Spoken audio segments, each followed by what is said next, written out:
رسول اللہ صلی اللہ علیہ وسلم نے 3 اوقات میں نماز پڑھنے اور مردوں کو دفن کرنے سے منع فرمایا. نمبر 1 طلوع آفتاب کے وقت حتیٰ کہ بلند ہو جائے. نمبر 2 جب سورج دوپہر کے وقت عین سر پر ہو حتیٰ کہ ڈھل جائے. اور نمبر 3 غروب آفتاب کے وقت حتیٰ کہ غروب ہو جائے. یعنی جن اوقات میں نماز پڑھنا منع ہے انہی میں دفنانا بھی. ابن عمر رضی اللہ عنہ سے روایت ہے کہ نماز جنازہ نماز فجر اور نماز عصر کے بعد ادا کی جا سکتی ہے. یعنی فجر کی نماز پڑھ کے ساتھ ہی جنازہ پڑھا جا سکتا ہے. حرم میں عام طور پہ ایسے ہوتا ہے. اسی طرح عصر کی نماز کے بعد بعض اوقات جنازہ پڑھا جاتا ہے. عام نماز بنا ہے لیکن جنازے کی نماز پڑھی جا سکتی ہے. قبر گہری کھودیں، اسے ہموار اور صاف رکھیں. میت کو پاؤں کی طرف سے قبر میں داخل کریں. میت کو قبر میں رکھتے ہوئے یہ دعا پڑھیں: بسم اللہ وعلی ملت رسول اللہ صلی اللہ علیہ وسلم. اللہ کے نام سے اور رسول اللہ صلی اللہ علیہ وسلم کے مذہب اور طریقے پر اسے دفن کرتے ہیں. سعد بن ابی وقاص رضی اللہ عنہ نے وصیت کی کہ میرے لیے لحد بنانا. لحد کیا ہوتا ہے؟ بغلی قبر. اور اس پر کچی اینٹیں لگانا، جیسے کہ رسول اللہ صلی اللہ علیہ وسلم کے لیے کیا گیا تھا. آپ صلی اللہ علیہ وسلم کی قبر اونٹ کی کوہان جیسی تھی.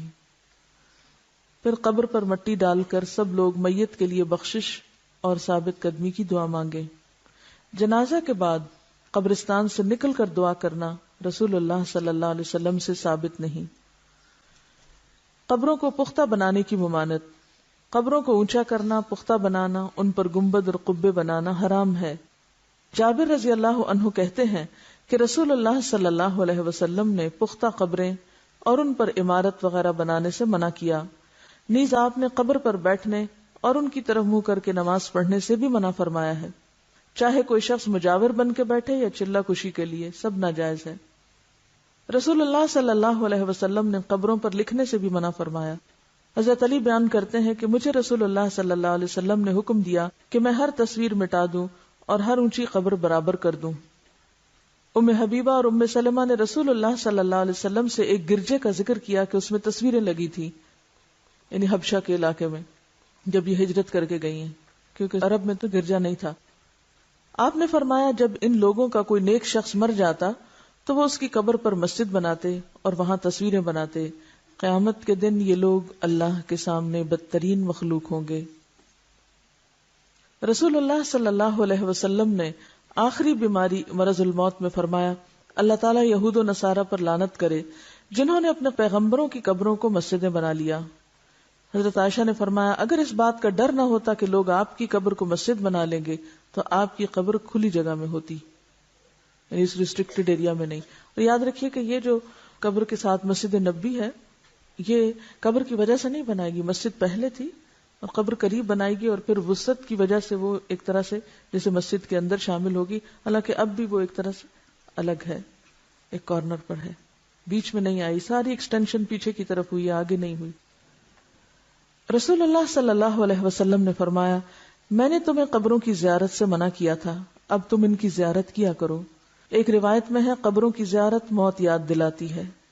شیخ البانی فرماتے ہیں نبی صلی اللہ علیہ وسلم نے قبروں کی زیارت کرنے والی عورتوں پہ لعنت کی، مگر اس کے بعد آپ نے اجازت دے دی تو اس میں مرد عورت دونوں شامل ہیں. آپ صلی اللہ علیہ وسلم ایک ایسی عورت کے پاس سے گزرے جو قبر پر بیٹھی رو رہی تھی. آپ نے اسے اللہ سے ڈرنے اور صبر کرنے کا حکم دیا. اگر عورتوں کا قبرستان جانا ناجائز ہوتا تو آپ اس کو قبرستان آنے سے بھی منع کرتے، صرف رونے سے نہیں بلکہ وہاں بیٹھنے سے یا آنے سے بھی. حضرت عائشہ اپنے بھائی عبد الرحمن کی قبر کی زیارت کو گئی. ان سے کہا گیا کیا نبی صلی اللہ علیہ وسلم نے عورتوں کو اس سے منع نہیں کیا؟ تو حضرت عائشہ نے فرمایا پہلے منع کیا تھا پھر اجازت دے دی تھی. حضرت عائشہ فرماتی ہیں میں نے نبی صلی اللہ علیہ وسلم سے پوچھا جب میں قبرستان میں جاؤں تو کون سی دعا پڑھوں، اور آپ نے دعا سکھائی. تو اس سے کیا پتہ چلتا ہے کہ عورت جا سکتی ہے لیکن کثرت سے جانا منع ہے، ورنہ تو آپ کہتے کہ تم نے جانا ہی کیا ہے وہاں تو کیوں یہ دعا سیکھتی ہو. حضرت ابو ہریرہ سے روایت ہے کہ رسول اللہ صلی اللہ علیہ وسلم نے کثرت سے قبروں کی زیارت کرنے والی عورتوں پہ لعنت فرمائی ہے. اس سے پتہ چلتا ہے کہ بکثرت زیارت منع ہے مگر کبھی کبھار جانے کی رخصت موجود ہے. وجہ کیا ہے؟ آپ صلی اللہ علیہ وسلم فرمایا فزوروها فانها تزهد الدنيا وتذكر الاخرہ، ان کی زیارت کیا کرو کیونکہ یہ دنیا سے بے رغبتی کرواتی ہیں انسان کو اور آخرت کی یاد دلاتی ہیں۔ رسول اللہ صلی اللہ علیہ وسلم نے فرمایا مردوں کو برا نہ کہو، جو اعمال انہوں نے کیے تھے وہ انہیں مل گئے۔ ہم لوگ اس ادب اور اخلاق سے بھی عاری ہیں، وہیں بیٹھے بیٹھے شروع ہو جاتے ہیں کہ اس کا چہرہ ایسے لگ رہا ہے، اس کے ہونٹ ایسے ہیں تو اس کا ناک ایسا ہے تو اس کی رنگ ایسا ہو رہا ہے تو اس نے پتہ نہیں کون کون سا گناہ کیا ہوگا۔ حالانکہ بعض بیماریاں ایسی ہوتی ہیں کہ جن کی وجہ سے اسکن کا رنگ تبدیل ہو جاتا ہے۔ اور ایک بات یاد رکھیے کہ جو شخص یہ کہتا ہے کہ لوگ ہلاک ہو گئے، وہ سب سے زیادہ ہلاک ہونے والا ہے۔ کوئی حق نہیں کسی کو کہ کسی کے بارے میں کچھ طرح کمنٹ کرے، یعنی کسی کی تعریف اگر نہیں کر سکتے تو اس کی برائیوں پر بھی زبان نہ کھولو، کیونکہ وہ اپنے انجام کو پہنچ گئے۔ زیارت قبور کی دعائیں، جو شخص قبروں کی زیارت کرنے جائے تو وہ یہ دعا پڑھے السلام علی اہل الدیار من المؤمنین والمسلمین ویرحم اللہ المستقدمین منا والمستأخرین وإنا انشاء اللہ بکم للاحقون۔ مومن اور مسلمان گھر والوں پر سلامتی ہو، ہم میں سے آگے جانے والوں اور پیچھے رہنے والوں پر اللہ تعالی رحم فرمائے، اور اگر اللہ نے چاہا تو ہم بھی عنقریب تم سے ملنے والے ہیں۔ مسلم ہی کی ایک روایت میں یہ الفاظ بھی ہیں اسأل اللہ لنا ولکم العافیہ، میں اللہ تعالیٰ سے اپنے اور تمہارے لیے عافیت کی دعا کرتا ہوں۔ آپ نے سوال یہ کیا تھا کہ اگر کوئی شخص کہیں فوت ہو جائے تو اس کو ٹرانسپورٹ کر کے دوسری جگہ لے جایا جا سکتا ہے؟ پسندیدہ تو یہی ہے کہ جہاں کوئی فوت ہو وہیں دفن کرے، کیونکہ زمین تو ساری اللہ کی ہے۔ کیونکہ ظاہر ہے کہ کسی مردے کو ٹرانسپورٹ کرنا آسان کام نہیں، الا یہ کہ کہیں کوئی مسلمانوں کا قبرستان نہیں یا کوئی جگہ نہیں مل رہی تو دوسری جگہ لے جا کے دفن کر دیں، لیکن کتنا خرچ اٹھتا ہے اس پہ۔ مجھے یاد ہے کہ ایک زمانہ تھا کہ جب انگلینڈ میں رہنے والے مسلمان تقریباً سارے مردوں کو پاکستان روانہ کرتے تھے اور اس کے لیے باقاعدہ فنڈ ریزنگ کرتے، چندے اکٹھے کرتے اور ہزاروں پاؤنڈ اس پہ خرچ کرتے تھے۔ میرے خیال میں اگر وہیں پر قبرستان کا انتظام کر لیتے، جب اپنے گھر انہوں نے وہاں بنائے ہوئے ہیں تو مردوں کے لیے پاکستان ہی کیوں، ان کو بھی وہیں چھوڑ دیں۔ اسی پیسے سے اگر ہر کوئی اپنے اس مردے کے نام پہ ایک ایک اسکول اپنے گاؤں میں بنوا دیتا تو کتنے بچوں کی تعلیم کا انتظام ہو جاتا اور اس مردے کے لیے بھی صدقہ جاریہ ہوتا۔ ہم بعض اوقات غیر ضروری جگہوں پر مال خرچ کرتے ہیں، حالانکہ اس سے بہتر مقامات اور مواقع موجود ہوتے ہیں جن پہ اگر تھوڑا سا غیر جذباتی ہو کے سوچا جائے تو بہت فائدہ ہو سکتا ہے۔ جیسے اگر ایک مردے کے اوپر 1000 پاؤنڈ بھی خرچ آیا ہے، مجھے نہیں معلوم آج کل کتنا ٹکٹ ہے مردے کے لیے، کیونکہ وہ ایک سواری کا نہیں، میرا 2 یا 3 کے برابر ٹکٹ ہوتا ہے، اس کو ویسے بھی وہ لگیج میں ڈال کے بھیجتے ہیں، اندر جہاز میں اوپر تھوڑی رکھتے ہیں۔